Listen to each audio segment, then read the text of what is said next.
Hello everybody, we'll continue with the subject fluid mechanics. We were discussing notches and wears. So far we've discussed all these types of notches and wears.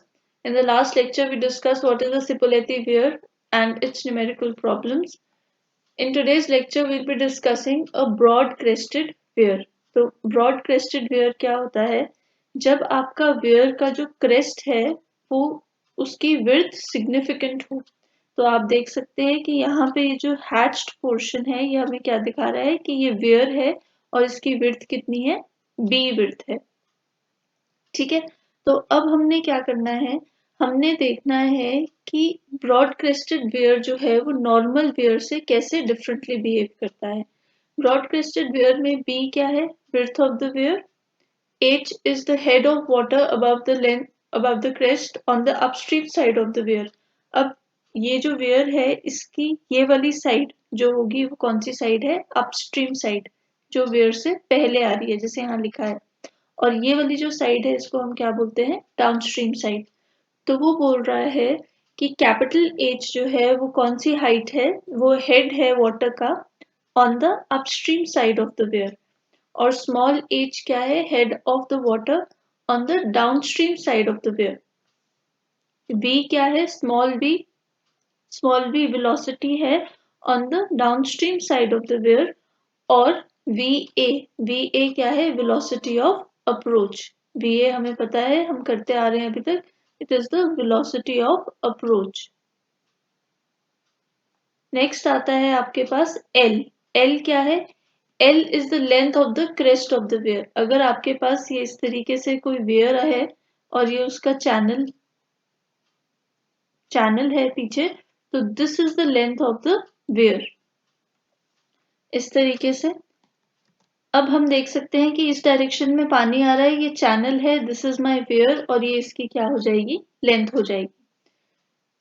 सो हम बोलते हैं कि जब आप upstream side की बात कर रहे हैं तो अपस्ट्रीम साइड पे वेलोसिटी हमने कितनी मान ली है, va मान ली है, और डाउनस्ट्रीम साइड पे वेलोसिटी कितनी मान ली है, v मान ली है। हम देख सकते हैं कि कैपिटल H जो है that is greater than small h। Capital H जो है वो स्मॉल h से क्या है, बड़ा है। मतलब जो हेड ऑफ वाटर है, ये ग्रीन लाइन से मैंने डेटम डिनोट किया है। डेटम कहाँ किसके साथ कोइंसाइड कर रहा है, डेटम इस वेयर के क्रेस्ट के साथ कोइंसाइड कर रहा है। तो क्रेस्ट के ऊपर हम पानी मेजर कर रहे हैं। तो हम देख सकते हैं कि जो हाइट है या डेटम हेड है वो कौन सी साइड पे ज्यादा है, अपस्ट्रीम साइड पे ज्यादा है, और डाउनस्ट्रीम साइड पे वो क्या हो जाता है, कम हो जाता है। अब कॉन्टिन्यूटी इक्वेशन अगर हम लगाएं तो कॉन्टिन्यूटी इक्वेशन क्या बोलती है, a1 v1 is equal to a2 v2। तो अगर हम a1 कैलकुलेट करें तो a1 में बोल सकती हूँ लेंथ तो कांस्टेंट है, और अपस्ट्रीम साइड पे हाइट कितनी है पानी की, h। एरिया ऑफ फ्लो देख रहे हैं, तो area of flow above the crest कितना है, इतना है। ठीक है, तो l into H into v, velocity क्या है, यहाँ पे वेलोसिटी है v a, velocity of approach. अब A2 साइड पे जाते हैं, A2 तो लेंथ तो कांस्टेंट रहेगी क्योंकि लेंथ तो वही है जो वेयर की लेंथ होगी। अब हमने क्या करना है, height of flow, area of flow calculate करना है, तो एरिया ऑफ फ्लो में कौन सा h आएगा, small h into v।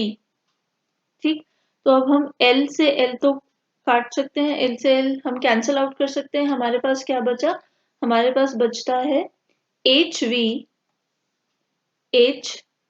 Into V A is equal to small h into V. अब हमें पता है कि कैपिटल H जो है it is much greater than small h। तो इनडायरेक्टली इसका क्या मतलब हो जाएगा, इसका मतलब हो जाएगा कि velocity of approach will be lesser than the velocity on the downstream side. मतलब ये वेलोसिटी है ये बहुत कम है, किसके कंपैरिजन में, इस वेलोसिटी के कंपैरिजन में। मैंने कैसे कैलकुलेट किया, मैंने ये कॉन्टिन्यूटी इक्वेशन के हेल्प से कैलकुलेट किया। तो मैं क्या बोल सकती हूँ कि जो वेलोसिटी है on the downstream side it is much greater then velocity of approach. इसलिए मैं क्या कर सकती हूँ, वेलोसिटी ऑफ अप्रोच को निग्लेक्ट किया जा सकता है। तो इसका क्या मतलब है, इसका मतलब है कि therefore velocity of approach can be neglected, ठीक है। अब हमने क्या बोला है, हम बोल रहे हैं कि वेयर्स को आप कैसे डिफाइन करते हैं। वेयर्स को डिफाइन करता है ये उनकी ब्रेड्थ, ये कितनी ब्रेड्थ है ये डिफाइन करेगी कि वेयर कैसा है। अब इस वेयर के साथ साथ एक और चीज जो डिफाइन करती है वेयर को, वो होता है ये हेड। तो हम क्या बोल रहे हैं, हम बोल रहे हैं कि अगर आपका वेयर में ये रेशो सेटिस्फाई हो रही है, मतलब 2.5 टाइम्स एच जो है वो बी से छोटा है या उसके इक्वल है, मतलब अगर ये हाइट जो है उसका आप 2.5 टाइम्स भी ले लेते हैं और वो भी किससे छोटा आ रहा है, आपके इस क्रेस्ट से छोटा आ रहा है, इस ब्रेड्थ से छोटा आ रहा है, और किससे छोटा है, 10 टाइम्स एज से छोटा है, तो इस वेयर को हम क्या बोलेंगे, ब्रॉड क्रेस्टेड वेयर।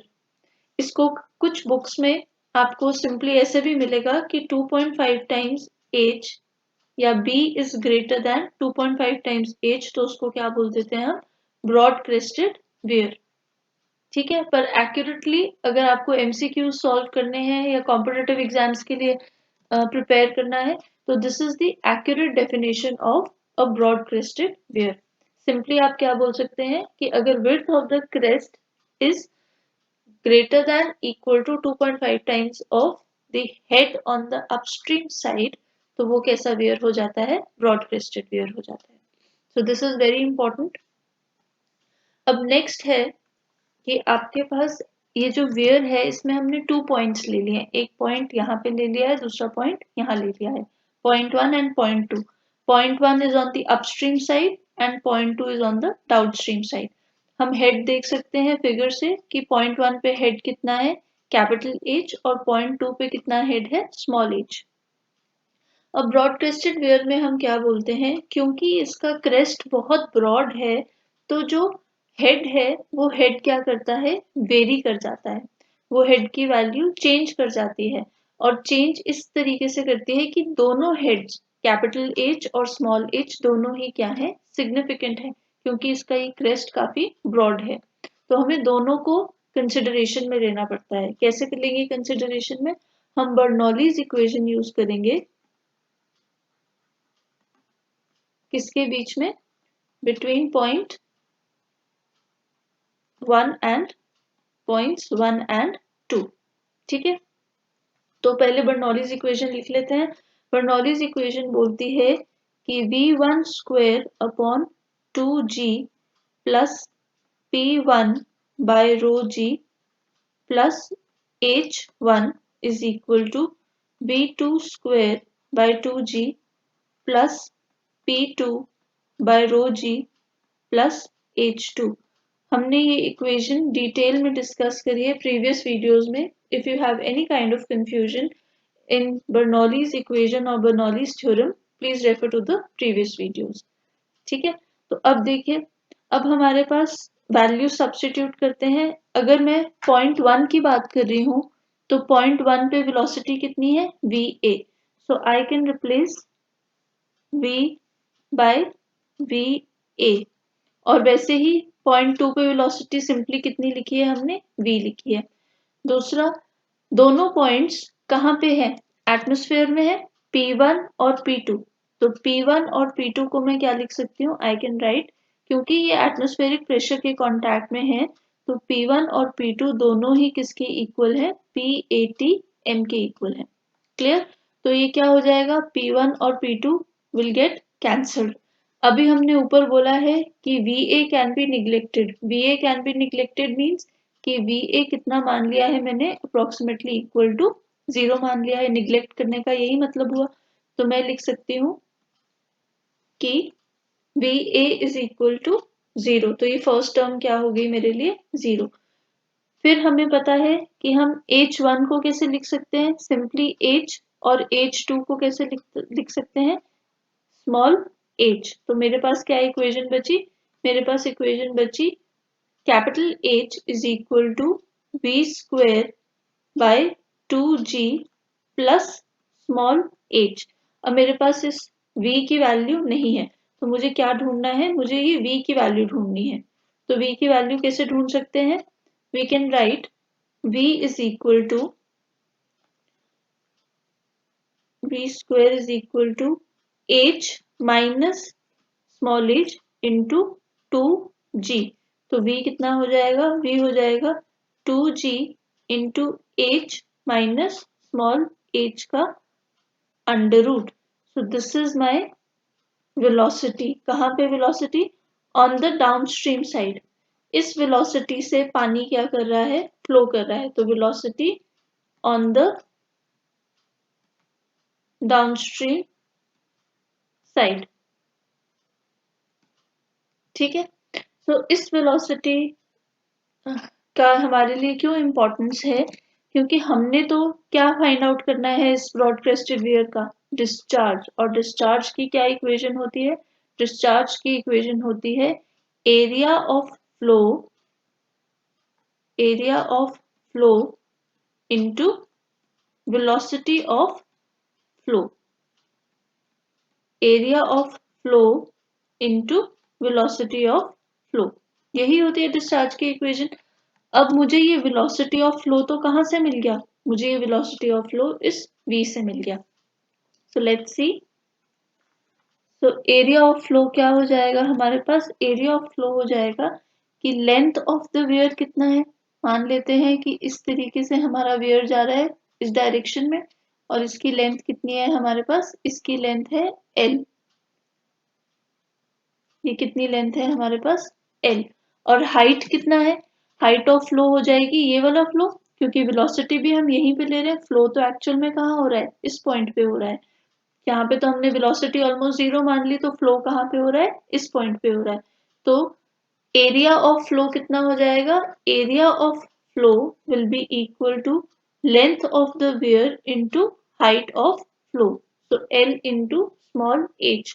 और वेलोसिटी ऑफ फ्लो क्या है, स्मॉल v।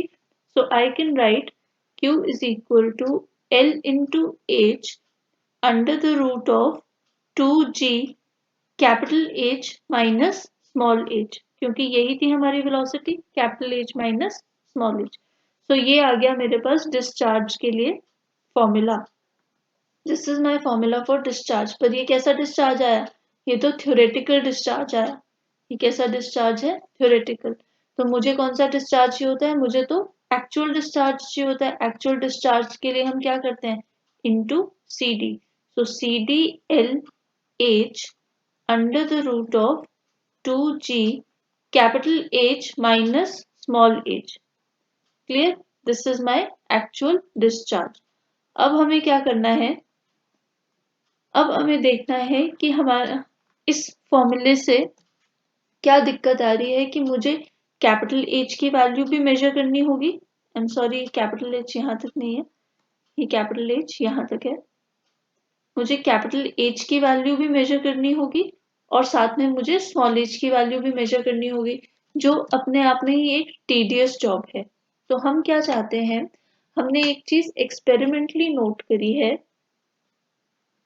एक्सपेरिमेंटली क्या नोट किया गया है कि ये जो ब्रॉड क्रेस्टेड वेयर है, इसमें डिस्चार्ज जो होता है वो कुछ समय के बाद किसके इक्वल हो जाता है, मैक्सिमम डिस्चार्ज के इक्वल हो जाता है। तो एक्सपेरिमेंटली हमने फाइंड आउट करा है कि जो डिस्चार्ज होगा वो किसके इक्वल हो जाएगा, मैक्सिमम डिस्चार्ज के। मैक्सिमम डिस्चार्ज के लिए हम क्या कर सकते हैं, हम इस इक्वेशन, इस एक्चुअल डिस्चार्ज को डिफरेंशिएट कर सकते हैं। So to obtain maximum discharge Q max, differentiate with respect to small h, ठीक है, क्योंकि यही वेरिएबल है। सो मैं क्या लिख सकती हूँ कि ये जो ये वैल्यू है Q की, इसको हम मॉडिफाई कर सकते हैं C D L। इस h को मैं कहाँ ले जा सकती हूँ, इस अंडर रूट के अंदर ले जा सकती हूँ। तो पहले तो मैं लिख देती हूँ कांस्टेंट 2g, ठीक है।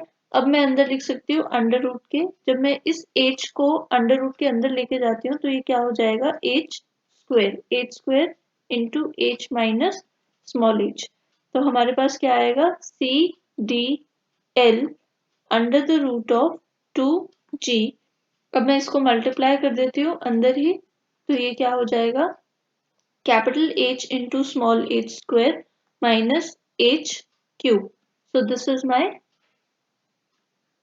Discharge.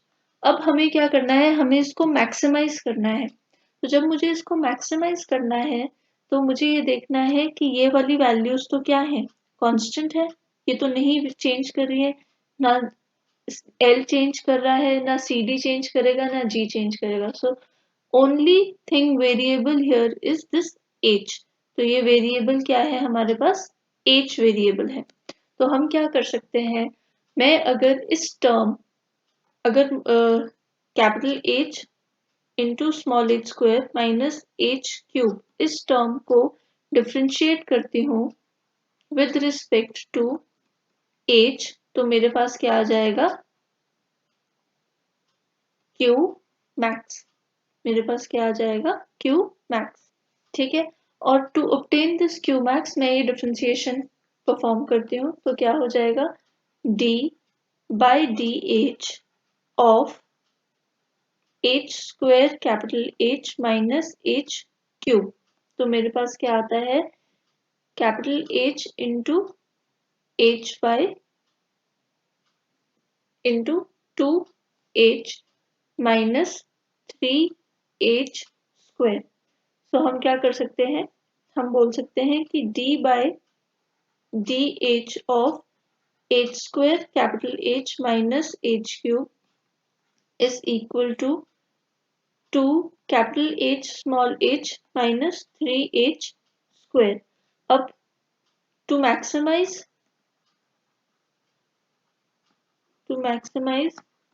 Q, d by dh of this k, इसको अगर मैं k बोल दूं थोड़ी देर के लिए, अगर मैं इस टर्म को थोड़ी देर के लिए क्या बोल दूं, k, तो ये किसके इक्वल होनी चाहिए, इक्वल टू 0। तो अगर ये इक्वल टू 0 है तो मेरे पास वैल्यू आती है 2 capital H small h minus 3h square is equal to 0।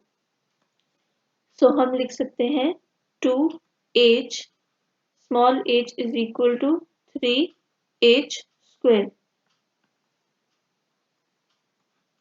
h से h कैंसल आउट हो जाएगा, मेरे पास क्या बचेगा, small h is equal to 2/3 of capital H।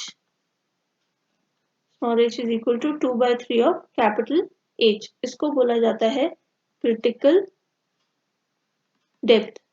Critical depth का क्या मतलब है कि जब at h is equal to 2/3 of capital H, Q is equal to Q max। क्या हो जाएगा मेरे पास, Q is equal to Q max।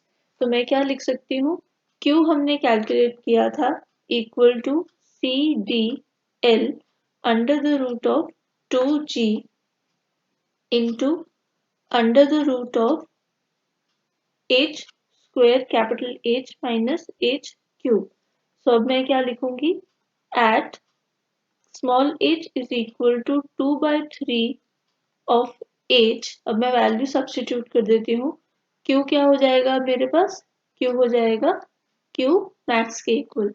तो मेरे पास मैक्सिमम q आने वाला है, कैसे आएगा, C D L under the root of 2g into under the root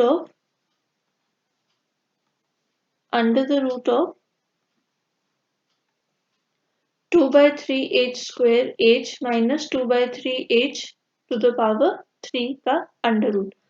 अब हम इसको क्या कर सकते हैं, इसको जब मैं सिंप्लीफाई करूं तो मेरे पास आता है q max is equal to c d l under the root of 2g into under the root of 4/27 h cube. 4/27 h cube को जब मैं अंडर रूट से बाहर निकालती हूँ तो मेरे पास बचता है C D L under the root of 2 g under the root of 4 का अंडर रूट क्या हो जाएगा आपके पास 2 under the root of 27 h to the power 3 by 2 लिख सकते हैं हम h to the power 3 by 2। अब मैं g की वैल्यू तो कांस्टेंट है तो g को कितना सब्स्टिट्यूट कर देते हैं 9.81। तो ये जो ये दो टर्म्स हैं ये मेरे पास क्या बन जाती हैं कांस्टेंट बन जाती है। मैं इनको सॉल्व कर सकती हूँ। जब आप इन्हें सॉल्व करेंगे तो आपके पास वैल्यू आएगी 1.705 c d l h to the power 3 by 2। This is the value of Q max. और हमने एक्सपेरिमेंटली देखा है कि जो ब्रॉड क्रेस्टेड वियर है उसमें डिस्चार्ज किसके टुवर्ड्स अपने आप इंक्लाइन हो जाता है, अपने आप कैसे सेट हो जाता है equal to Q max set हो जाता है। So this is the required equation. In the upcoming lectures we'll be discussing numericals based on this equation or based on broad crested weirs. So thank you and stay tuned.